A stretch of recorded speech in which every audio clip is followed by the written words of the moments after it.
BA third semester honours examination 2019 CBCS subject political science paper ACC1।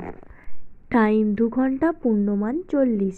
দক্ষিণ প্রাণত্ব সংখ্যাগুলি পূর্ণমান নির্দেশক। পরীক্ষার্থীদের যথাসম্ভব নিজের ভাষায় উত্তর দিতে হবে। সেকশন A 1, যে কোনো 5টি প্রশ্নের উত্তর দাও যার মান 2 করে।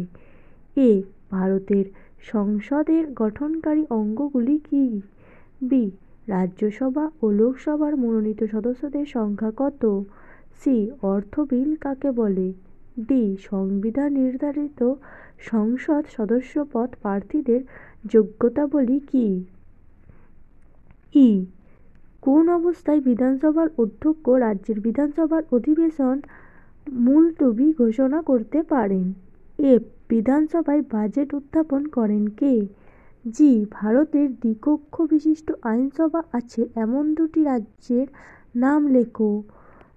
H, মন্ত্রিসভা বলতে কি বোঝায়? 2, যে কোনো 2টি প্রশ্নের উত্তর দাও যার মান 5 করে।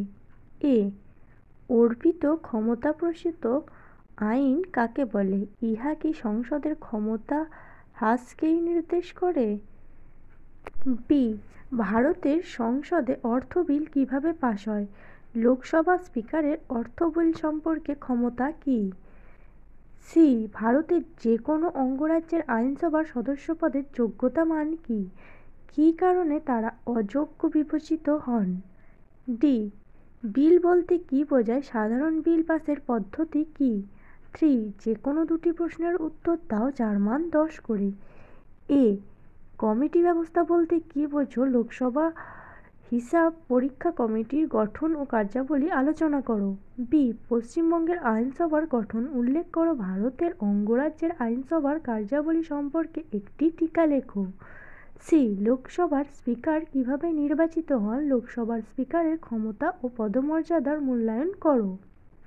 D, ভারতের সংসদের কার্যাবলী আলোচনা করো। সংসদের যৌথ অধিবেশন কে আহ্বান করেন?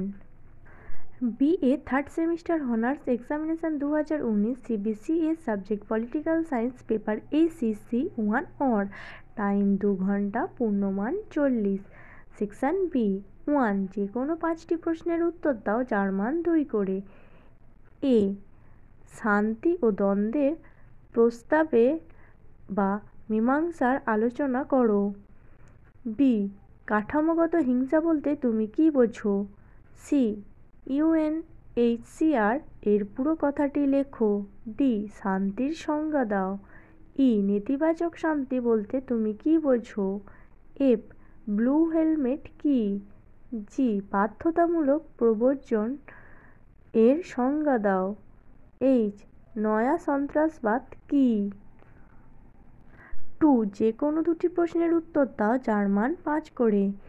A, শান্তি ও হিংসা সম্পর্কে গ্যালটাংয়ের মতামত বিষয়ে সংক্ষিপ্ত টিকা লেখো। গ্যালটাংয়ের লেখা একটি বইয়ের নাম লেখো। B, আন্তর্জাতিক দ্বন্দ্বের প্রস্তাব বা মীমাংসার বিভিন্ন প্রক্রিয়া সম্পর্কে সংক্ষিপ্ত আলোচনা করো। C, আন্তর্জাতিক দ্বন্দ্বের প্রস্তাব বা মীমাংসা ও শান্তির মধ্যে সম্পর্ক বিষয়ে টিকা লেখো। D, ট্র্যাক টু কূটনীতি বিষয়ে সংক্ষিপ্ত টিকা লেখো। ট্র্যাক টু কূটনীতি শব্দটি কে উদ্ভাবন করেন? 3, যে কোনো 2টি প্রশ্নের উত্তর দাও যার মান 10 করে। A, আন্তর্জাতিক ক্ষেত্রে শান্তিরক্ষায় ও বিরোধের মীমাংসায় সম্মিলিত জাতিপুঞ্জের ভূমিকা বিশ্লেষণ করো। নিরাপত্তা পরিষদের স্থায়ী সদস্য সংখ্যা কত? B, মন্টেভেলি এর দ্বন্দ্ব মীমাংসার ধারণাটি আলোচনা করো। মন্টেভেলি এর লেখা একটি গ্রন্থের নাম লেখো। C, শান্তি ও দ্বন্দ্বের প্রস্তাব বা মীমাংসার সাম্প্রতিক দৃষ্টিভঙ্গিগুলি আলোচনা করো। D, উদ্বাস্তু বলতে কি বোঝো? সমকালীন উদ্বাস্তু সংকটের উপর একটি টিকা লেখো। যদি তোমাদের আরও অন্য কোনো সেমিস্টারের কোয়েশ্চেন পেপার বা সাজেশান দরকার হয় তাহলে আমাদের কমেন্টের মাধ্যমে জানাতে পারো। ধন্যবাদ সবাইকে। Junior education.